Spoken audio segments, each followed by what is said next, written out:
Assalamualaikum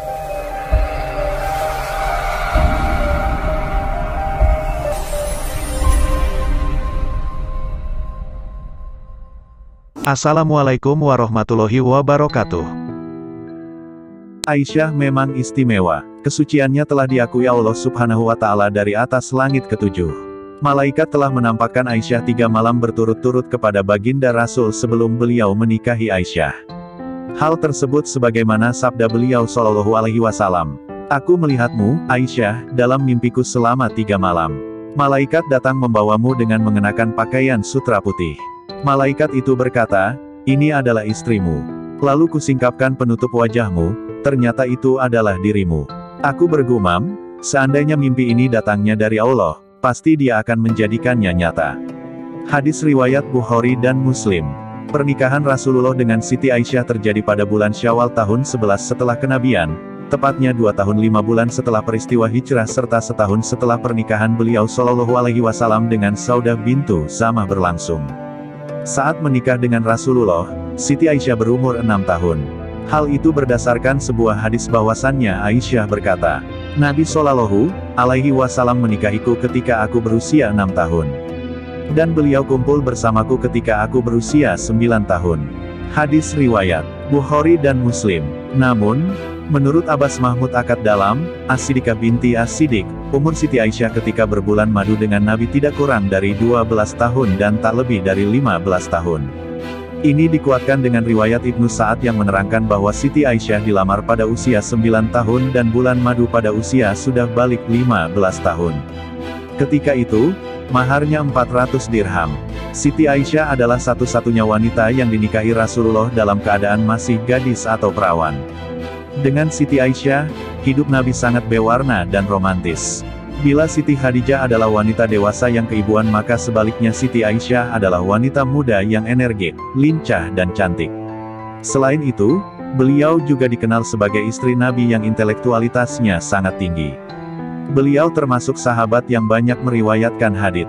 Dr. Mahmud Ahandalam, Taisir Mustalah Al-Hadits, 2004/244 menempatkannya sebagai sahabat dalam urutan keempat yang paling banyak meriwayatkan hadis. Jumlahnya, 2210. Dengan beliau Rasulullah tak memiliki anak.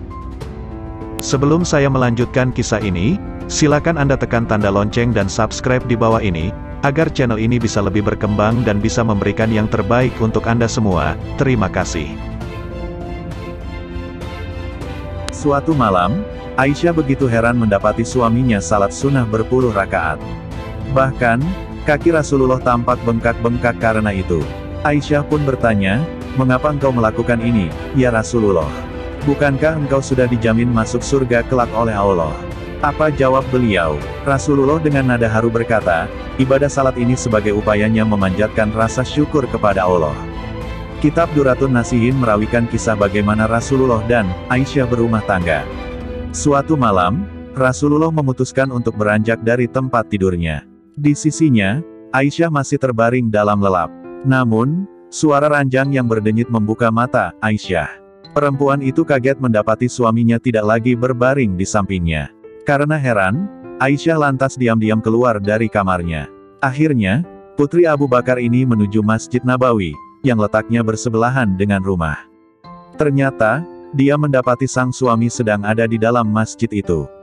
Tampak beliau sehabis menunaikan salat sunnah. Rasulullah pun mengetahui, istrinya itu sedang mencari-carinya.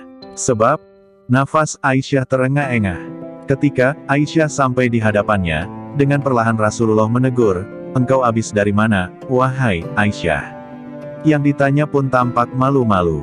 Aisyah berupaya menutupi kecurigaannya. Rasulullah pun dapat menebak perasaan istrinya itu. Dengan tersipu, Aisyah pun berkata, bagaimana mungkin tidak curiga, wahai suamiku, engkau pergi dari kamar kita tanpa permisi. Rasulullah menasihati istrinya itu berarti engkau telah dihinggapi setan. Padahal, tujuanku pergi tanpa suara, agar engkau bisa beristirahat dengan tenang. Sebab, aku mendapatkan giliran ronda berjaga malam ini, kata Rasulullah menjelaskan alasannya. Beliau juga menuturkan, dia ingin salat malam kala itu. Aisyah cukup tersentak, apakah mungkin seorang istri utusan Allah juga dihinggapi setan? Rasulullah menjawab, sesungguhnya setan itu mengalir dalam diri manusia mengikuti urat darahnya. Dijadikannya dada manusia itu sebagai tempatnya, kecuali orang-orang yang dilindungi Allah. Aisyah bertanya lagi, siapa sajakah yang termasuk mendapatkan perlindungan Allah? Rasulullah menerangkan, mereka adalah orang beriman yang memohon perlindungannya dari jebakan setan.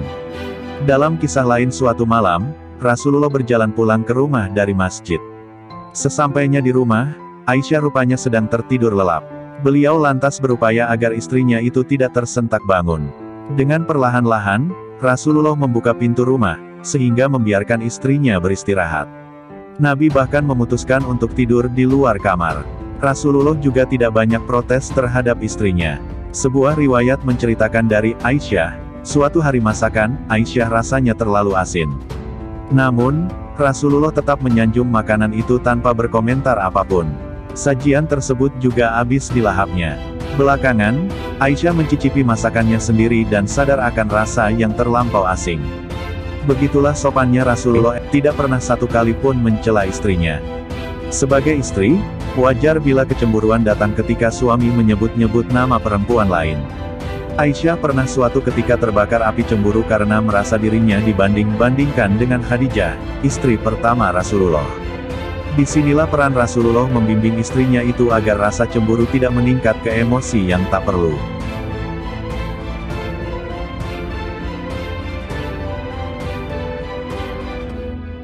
Dalam riwayat lain dari Aisyah radhiyallahu anha, Rasulullah pulang dari perang Tabuk atau Khaybar. Pada rak barang milik Aisyah terdapat ditutupi kain penutup. Tiba-tiba angin bertiup, lalu salah sisi dari kain penutup itu tersingkap sehingga mainan boneka-boneka berwujud anak perempuan milik Aisyah kelihatan. Maka Nabi Muhammad SAW bertanya, "Ini apa wahai Aisyah?" Aisyah pun menjawab, "Boneka-boneka perempuanku." Rasulullah melihat di antara boneka-boneka tadi terdapat kuda yang memiliki dua sayap yang terbuat dari potongan kain yang terdapat tulisan di dalamnya. Beliau bertanya, "Apa yang kamu lihat di tengah-tengah boneka-bonekamu?" Aisyah kemudian menjawab, "Kuda." Nabi kembali bertanya, "Apa yang ada di atasnya?" Aisyah menjawab, "Dua sayap." Nabi berkata, "Kuda memiliki dua sayap." Aisyah menjawab, "Apakah Anda tidak pernah mendengar sesungguhnya Nabi Sulaiman memiliki kuda perang yang punya banyak sayap?" Maka Nabi tertawa sampai aku melihat gigi gerahamnya. Hadis riwayat Abu Dawud.